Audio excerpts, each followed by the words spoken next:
Épisode 2, le grand détournement. L'esclavage invisible par la dette et l'identité légale. Après la chute d'Adam et son expulsion du paradis, l'humanité s'est répandue sur Terre.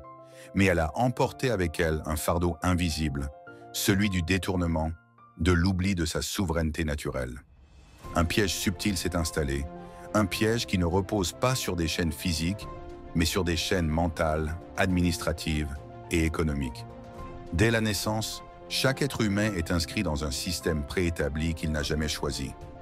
Un simple acte de naissance, un numéro, une nationalité. Derrière ces formalités, une vérité dissimulée. L'enregistrement légal marque le début d'une servitude invisible. L'être humain devient immédiatement un citoyen, un contribuable, un numéro. Il n'est plus un être libre, il devient un rouage d'un système qui contrôle son avenir. Nulle âme ne portera le fardeau d'une autre. Sourate 6, verset 164. Et pourtant, à peine né, il porte déjà le fardeau d'un système qu'il n'a jamais accepté.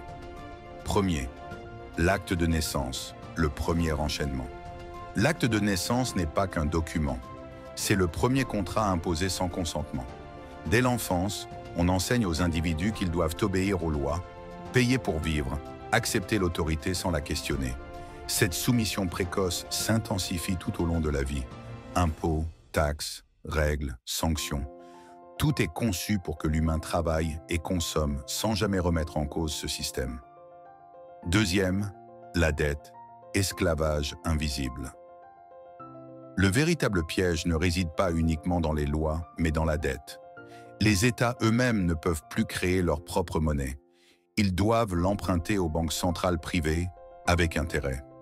Chaque citoyen, sans le savoir, travaille chaque jour pour rembourser une dette qu'il n'a jamais contractée.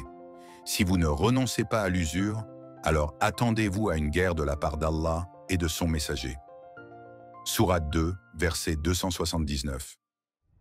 La dette est l'instrument silencieux d'une élite économique. Elle soumet les peuples sans qu'ils ne voient jamais leur chaîne. Troisième, l'illusion du contrat social. On nous fait croire que nous sommes libres, que nous avons choisi cette société.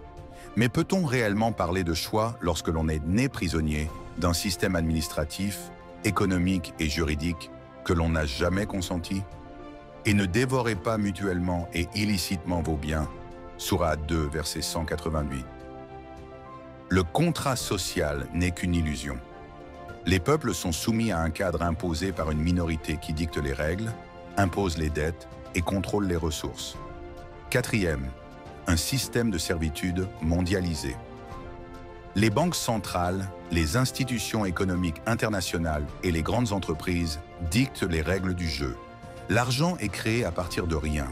La dette est perpétuelle et les citoyens deviennent esclaves d'un système qui les appauvrit pour enrichir une élite. L'homme n'est pas né pour être un esclave économique.